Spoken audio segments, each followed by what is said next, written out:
My personal belief very strongly is I, can feel comfortably support whatever the majority of Anglophone Cameroonians support. Thanks for joining me, ladies and gentlemen. My name is Augustine Ambe. I just want to share a moment which I would like to say is historic. It looks insignificant, but it is not insignificant. It is historic. It is historic. And you may think this moment that I'm going to share with you, it's just a statement by an individual. No, it is not a statement by an individual. It's a statement by somebody who knows the significance of that statement. Because for a very, very long time, a lot of Ambazonians have requested this individual to be a little more forthcoming, to say a little stronger, to do a lot of other things. And he has basically said no, partly because he knows the importance of his statement inside or outside of office. Okay? So I want to share this statement with you. Let me do that right now. Now, we also have to look at the situation on the ground. The situation on the ground has changed considerably over the last couple of years because the Cameroonian government has failed to make any real substantial changes that would make the Anglophone Cameroonians more supportive of the type of system that they were recommending. So unfortunately, as the situation has deteriorated, my own thinking has also moved, and my personal belief very strongly is I, can feel comfortably support whatever the majority of Anglophone Cameroonians support. Okay, so that's the statement that Tibor Nagy made in an interview on last Saturday, with an outfit in La République du Cameroun. Diplomats don't make statements like that, whether in office or out of office, because they know the impact of it. And they don't make statements like that without testing them or without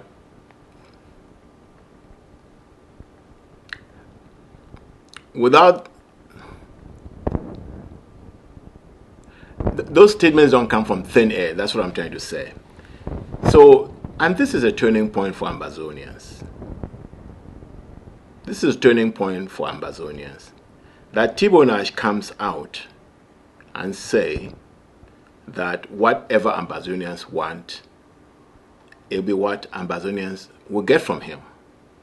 That's, in simpler terms, what he's saying.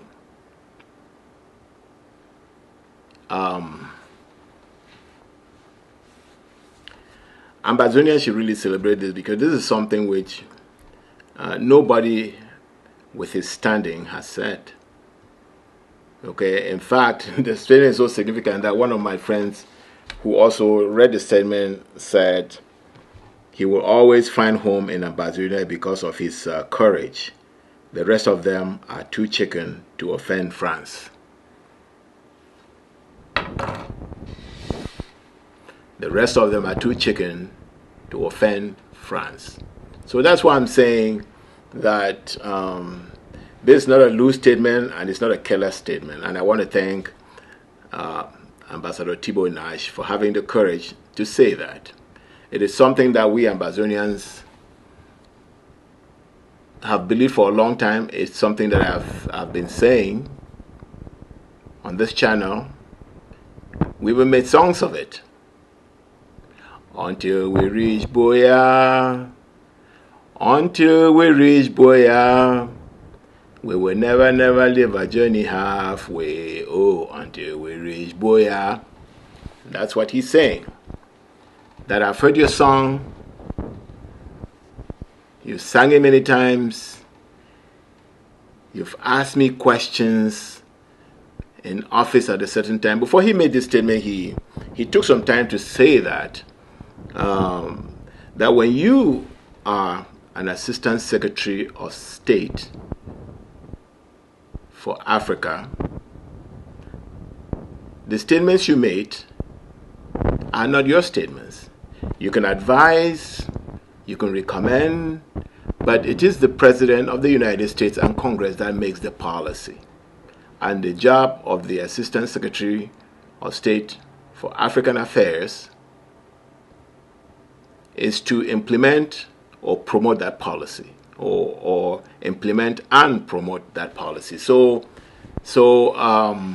But I can tell you that when they are out of office, they do not cease from being a part of,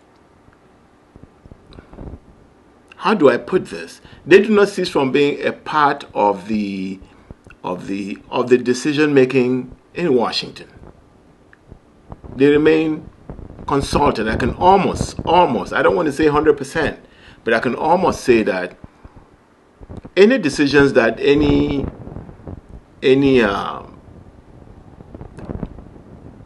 American authority is going to make about La République du Cameroun or Ambazonia, Tibor Nagy will be consulted.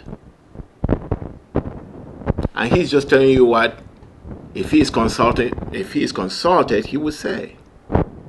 And that is good news for Ambazonians. That is good news for Ambazonians. And like I've already said, this is probably chatter that he's sharing. So thank you, Ambassador Nagy, for supporting Ambazonia. You have always said the right things about Ambazonia. And it is easy to do, because the Ambazonian cause is a just cause. And Tibor Nagy has said many, many times that the people of Ambazonia have been treated like second-class citizens. And he has worked in his role in the office to give an opportunity for the government of La République to change that, to do well by the Ambazonian people. And obviously the French have refused, and Paul Biya have implemented what he's been told. The French will pretend that Paul Biya is his own man. No, that's just pretend. I think somewhere Ambassador Nagy said that he has invited a lot of partners, only one did not attend. Yes, they have held a lot of consultative meetings at the Security Council a few years back. You remember when the United States organized that meeting a few years back? The only Western important country that did not attend was France.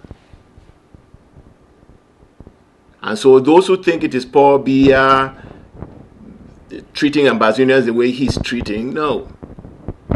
It's the French. And I think Tibor Nagy just decided that, like my friend said here, that he would speak his mind. I'd like to read that again.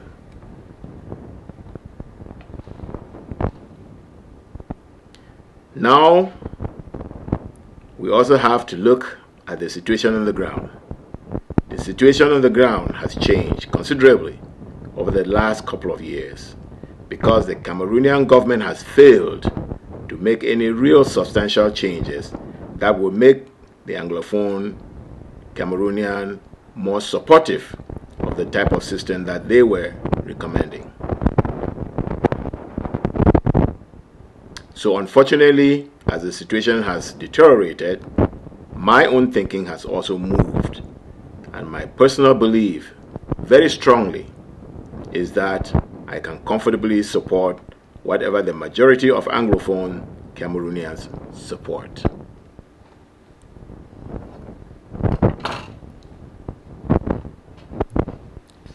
Ambazonians went on the street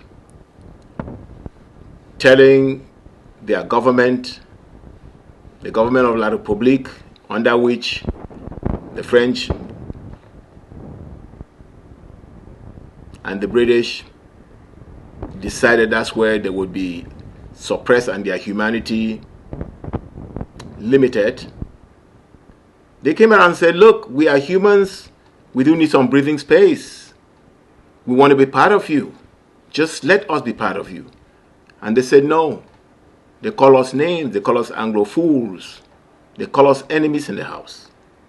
They give us all types of names, treated us like dogs. In fact, they call us dogs and rats. In our own land. In our own land. And when we come out to have a dialogue, we're shot at. Year after year after year after year. Issue after issue after issue. And so it reached a point where we said we will accept the fight. We are not controlled by anybody. So when we decide that we will accept the fight, it means we will accept the fight with our bodies, with our souls, with our spirit, our humanity. Our humanity depends on it. And that's what we bring into the fight. And today, everybody is seeing the justness of that fight.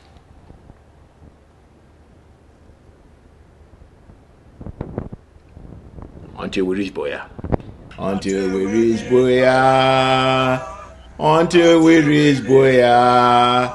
We will never, never end our journey halfway. Oh, until we reach Biya. I mean, that song has a chilling message for La Republic. Mm-hmm. And our people sing it all over the place with fervor. Won't you say? Yes, yeah. It is not only for La Republic. What it does to La Republic is that it sends, it defeats, or I don't know what adjective to use. But let me look at the international community, what it does to the international community. Mm-hmm. Because what it does to the international community is that it shows a sense of resolve and determination. Absolutely. In our people. Absolutely. Because they keep hearing us saying that this journey is not going to end until we get to Biya. So they see that resolve and then now they are responding to it.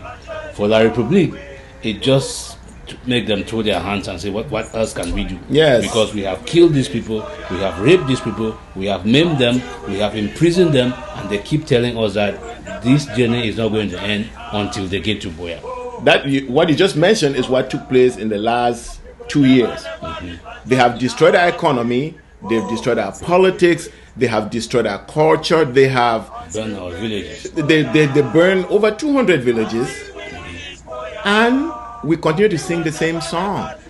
So what does that say? That it says that until you kill all of us, and that is not possible because even Adolf Hitler could not do that. You know what I'm saying? Yeah. So that's a song that has an incredible.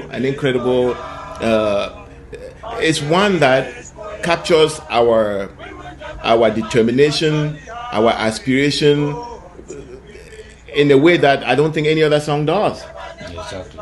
Yahweh, oh, until we reach Biya.